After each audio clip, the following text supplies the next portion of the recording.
ज्ञान की अधिष्ठात्री देवी सरस्वती का इस प्रकार मौन रहकर हमारी ओर देखने का अर्थ है कि वो हमसे कुछ पूछने की इच्छुक है।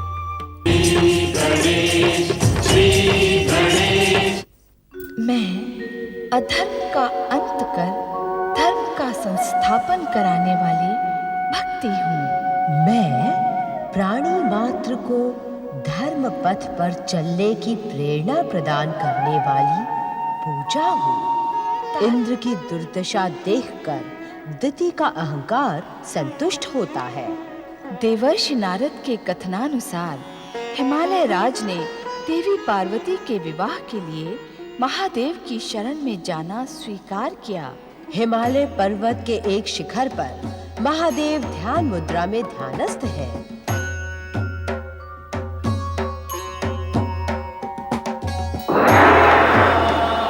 नारायण नारायण, ओम नमः शिवाय, ओम नमः शिवाय। जय जय शिव शंकर, हर हर महादेव, जय जय शिव शंकर। हे भोलेनाथ, हे देवादिदेव, अपने ध्यान को विराम दें। अपने इस भक्त नारद की जिज्ञासा को शांत करें प्रभु। हे महेश्वर, हे देवादिदेव, आंखें खोलें प्रभु, आंखें खोलें। हर हर महादेव। नारायण नारायण, ओम नमः शिवाय। हे प्रभु, आपने अपने ध्यान को विराम देकर अपने इस भक्त दीनहीन नारद पर महान कृपा की है। नारद, एकांत पाने के लिए ही हमने कैलाश का कुछ समय के लिए त्याग किया है। इस समय हम योग और वैराग्य के चरमोत्कर्ष पर पहुंचने के इच्छुक हैं। इस समय कोई भी हमारी साधना में बाधा पहुंचाए, यह हमें प्रिय नहीं होगा। हर हर महादेव, हर हर महादेव। अर्थात भोलेनाथ, आज आपका ये परम भक्त आपके लिए कोई हो गया। नारायण नारायण। भोलेनाथ, यदि इस दीनहीन नारद से कोई अपराध हुआ है तो उसे दंड दें, प्रताड़ित करें प्रभु, किंतु अपने इस परम भक्त की इस प्रकार उपेक्षा ना करें। हम तुम्हारे यहाँ आने के उद्देश्य से भली भांति परिचित हैं। चतुर नारद, जिन प्रश्नों से उद्विग्न होकर तुम हमारे समीप आए हो, वह कारण भी हमें ज्ञात है। अब तुम अपने स्वभाव के अनुसार अपने अभिनय की विविधता प्रस्तुत ना करो। जो कुछ भी पूछना है संक्षिप्त में पूछ लो। प्रभु, उस दुष्ट अत्याचारी तारकासुर का वध करने के लिए आपको शक्ति स्वरूपिणी हिमालय पुत्री देवी पार्वती को धर्म पत्नी के रूप में स्वीकार करना होगा, तभी शिवपुत्र होगा। नारद, तारकासुर के वरदान के साथ परम देव श्री महागणेश की इच्छा का भी हमें ज्ञान है, किंतु श्री महागणेश की इच्छा पूर्ण हो इससे पूर्व तुम्हें उनकी दिव्य और चमत्कारी लीलाओं का रहस्य समझना होगा। वो रहस्य क्या है भोलेनाथ? समय से पूर्व उद्घाटित होने वाला रहस्य नहीं रह जाता। इस कारण प्रतीक्षा करके देखो, देखकर प्रतीक्षा करो। इससे अधिक हम और कुछ नहीं कह सकते। नारायण नारायण। अर्थात महाराज, हिमालय का यहां देवी पार्वती को लेकर आने से कोई लाभ नहीं होगा। ओम नमः शिवाय।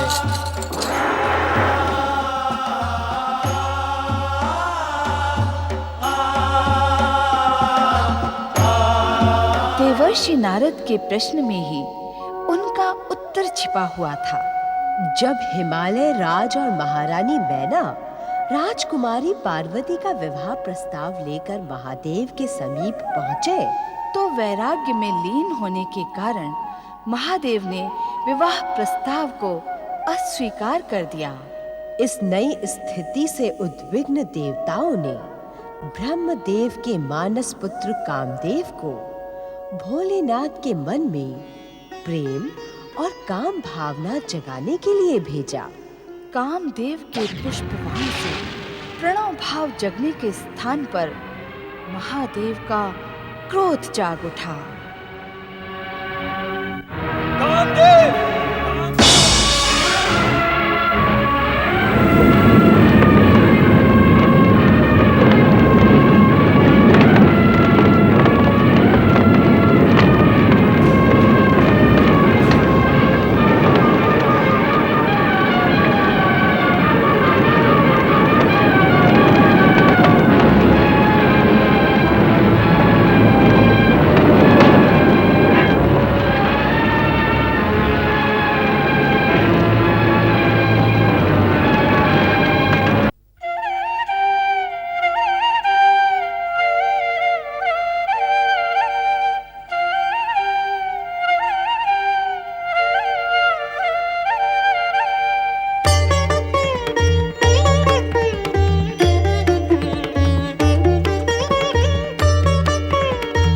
ज्ञान विज्ञान की अधिष्ठात्री देवी सरस्वती का इस प्रकार मौन रहकर हमारी ओर देखने का अर्थ है कि वो हमसे कुछ पूछने की इच्छुक है। हाँ स्वामी। निसंकोच पूछे, आप क्या पूछने की इच्छुक हैं? स्वामी, महादेव रुद्र ने अपने रौद्र रूप का प्रदर्शन करके अपने तीसरे नेत्र की ज्वाला से प्रेम परिणय के देवता पुष्पधन्वा कामदेव को भस्म कर देवी पार्वती से विवाह की समस्त संभावनाएं समाप्त कर दी। क्या अब शिव विवाह होगा स्वामी? देवी सरस्वती, शिव शब्द का शाब्दिक अर्थ है कल्याण। शिव संसार के कल्याण से कब तक दूर रह सकते हैं? स्वामी, कल्याण रूपी शिव के कल्याण की संसार को कब तक प्रतीक्षा करनी होगी? देवी, आपके इस प्रश्न के दो उत्तर हैं। अर्थात? पहला ये कि अधर्मी तारकासुर विधाता से जितना जीवन लिखवा के आया है उतने दिन तो वो जीवित रहेगा ही। और दूसरा?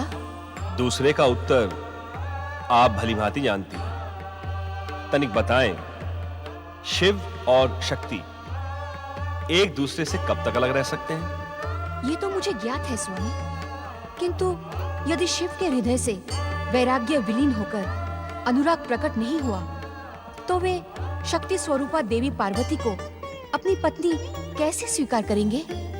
देवी सरस्वती, शक्ति स्वरूपा देवी पार्वती की प्रेम शक्ति परम देव श्री महागणेश की प्रेरणा से शिव भक्ति के रूप में शीघ्र ही जागृत होगी। शिव आराधना के स्वर प्रबल होंगे और तब जो कुछ इस समय असंभव दिख रहा है वही संभव होगा।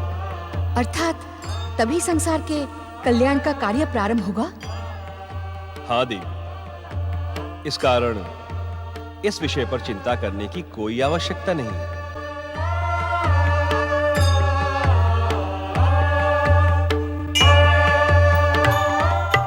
देवी, शिव पार्वती के संबंध में हमारा उत्तर पाकर अब तो तुम संतुष्ट हो ना? स्वामी, मेरा एक प्रश्न। देवी लक्ष्मी, प्रश्न में से प्रश्न निकालने का स्वभाव तो नारद का है। अब अगला प्रश्न नारद को ही पूछने दे देवी लक्ष्मी। नारद? कहाँ है नारद? नारायण नारायण।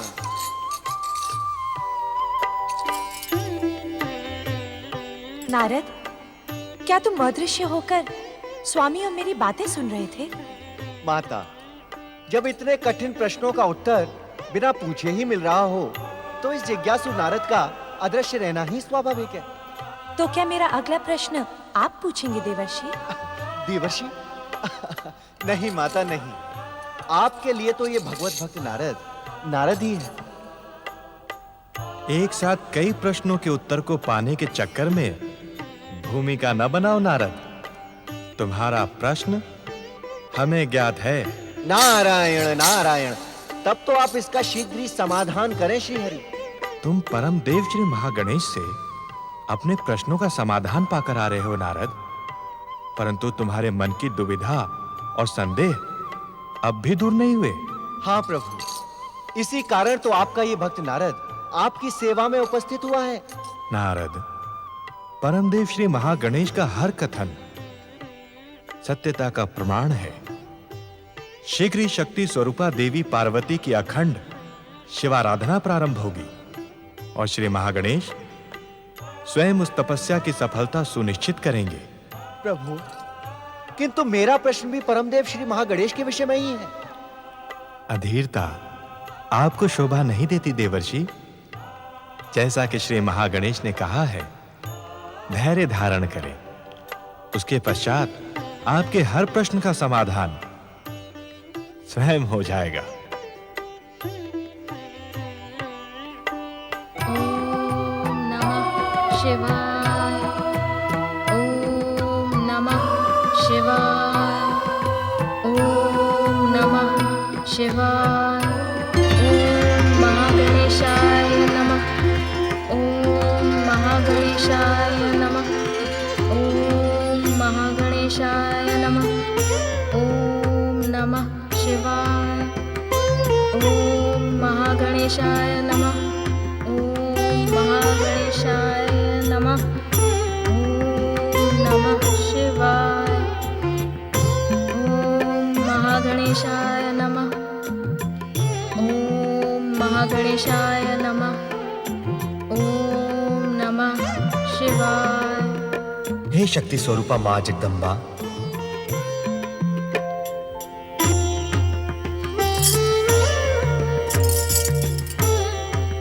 आपका महादेव शिव से विवाह अटल सत्य है, और अटल सत्य है शिव पुत्र द्वारा दैत्यराज तारकासुर का वध। परमदेव श्री महागणेश, आपको ज्ञात होगा कि आपने मेरे वर्तमान अवतार में मेरे पुत्र के रूप में दिव्य अवतार धारण करने का वचन दिया था। हे शक्ति स्वरूपा देवी पार्वती, आपकी मुझे पुत्र के रूप में पाने की चिर मनोकामना इन्हीं घटनाओं के साथ जुड़ी है। इसी कारण आप धैर्य से तथा निष्ठापूर्वक शिवाराधना में लीन रहें। समय आने पर स्वयं महादेव शिव प्रकट होकर मिलन का मार्ग प्रशस्त करेंगे। इसी कारण मुझे आपके पुत्र के रूप में दिव्य अवतार धारण करने का सौभाग्य प्राप्त होगा।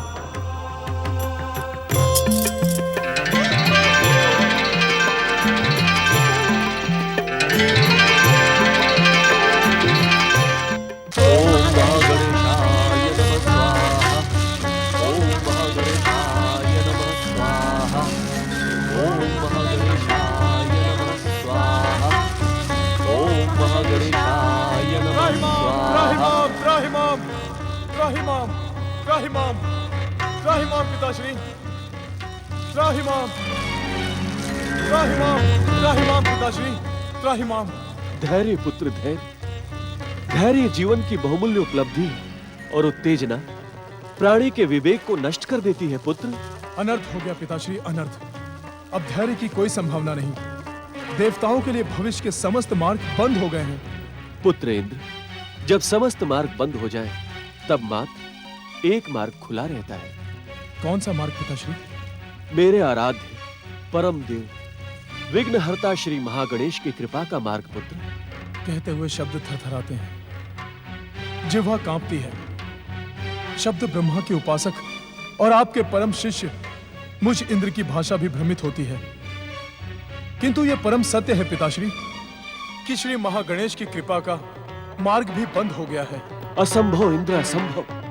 परम देव श्री महागणेश की लीला अनंत है, जिन्हें हम जैसे अज्ञानी कई जन्मों में भी समझ नहीं पाते। परंतु परम देव श्री महागणेश कृपा के अक्षय भंडार, उनके नाम स्मरण मात्र से भयानक संकट क्षण मात्र में समाप्त हो जाते हैं पुत्र।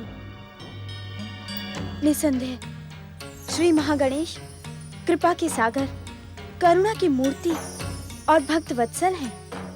प्राणी मात्र उनकी कृपा का ऋणी है। ये समस्त संसार उनकी इच्छा का प्रमाण है। किंतु स्वामी, एक बार सुन तो लें कि पुत्र इंद्र क्या कहने का इच्छुक है। पिताश्री, आप भली भांति जानते हैं परमपिता ब्रह्मा जी ने कितना विचित्र वरदान दिया है तारकासुर को। शिव पुत्र के द्वारा ही तारकासुर का वध होगा, और शिव शंकर ने योग और वैराग्य को धारण कर लिया है, जिसके कारण अब शिव पुत्र की समस्त संभावनाएं समाप्त हो गई हैं। ऐसे में श्री महागणेश की कृपा भी असंभव ही सिद्ध होगी।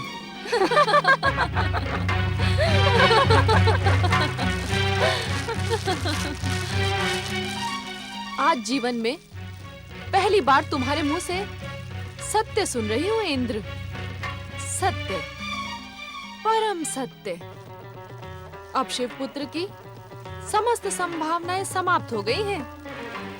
मेरा पौत्र स्वर्गाधिपति तारकासुर अब सदा सदा के लिए अमर हो गया है।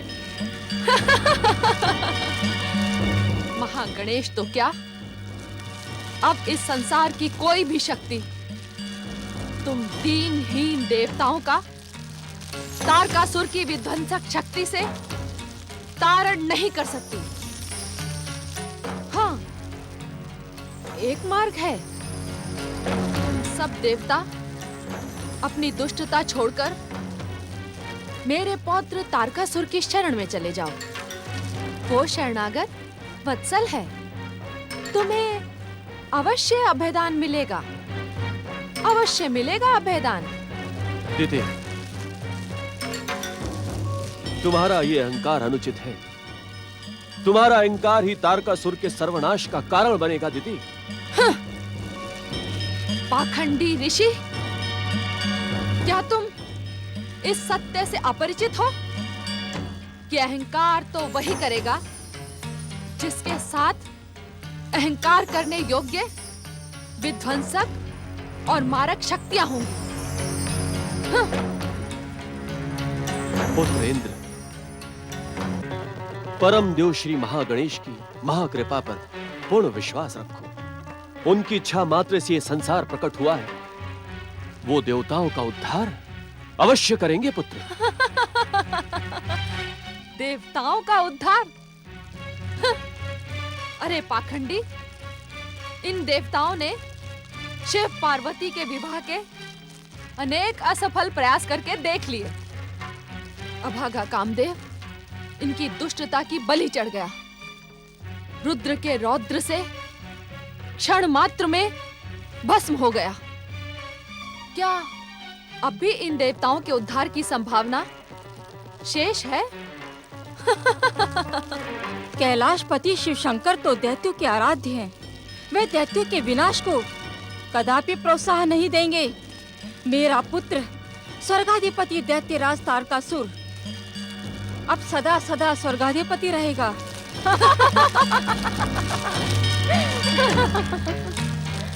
सुंदर, अति सुंदर प्रिय पुत्र वधू। ये बात तो दैत्यराज शुक्राचार्य ने भी कही थी। इंद्र, जा लौट जा इस आश्रम से। इस आश्रम में तुझे कदापि शरण नहीं मिलेगी। किंतु दीदी, यह आश्रम तुम्हारे साथ साथ मेरा भी तो है। किंतु पहले मेरा है, क्योंकि मैं ऋषि कश्यप की प्रथम पत्नी हूँ। मैंने तेरे जैसी माँ आज तक नहीं देखी। क्या तू अपने ही पुत्र की मृत्यु की इच्छुक है? तनिक सोच, मेरा पौत्र स्वर्गाधिपति दैत्यराज तारकासुर प्रायः इस आश्रम में मेरा आशीर्वाद प्राप्त करने आता है। यदि उसकी दृष्टि इंद्र और इन दीनहीन देवताओं पर पड़ गई तो?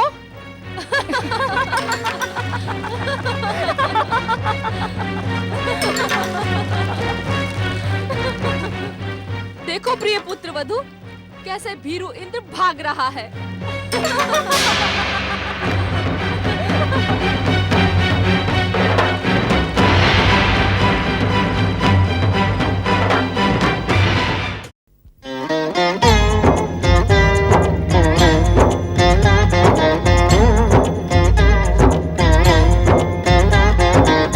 अर्थ समर्थ ये इनसे जीवन, यही है करता यही है कारण।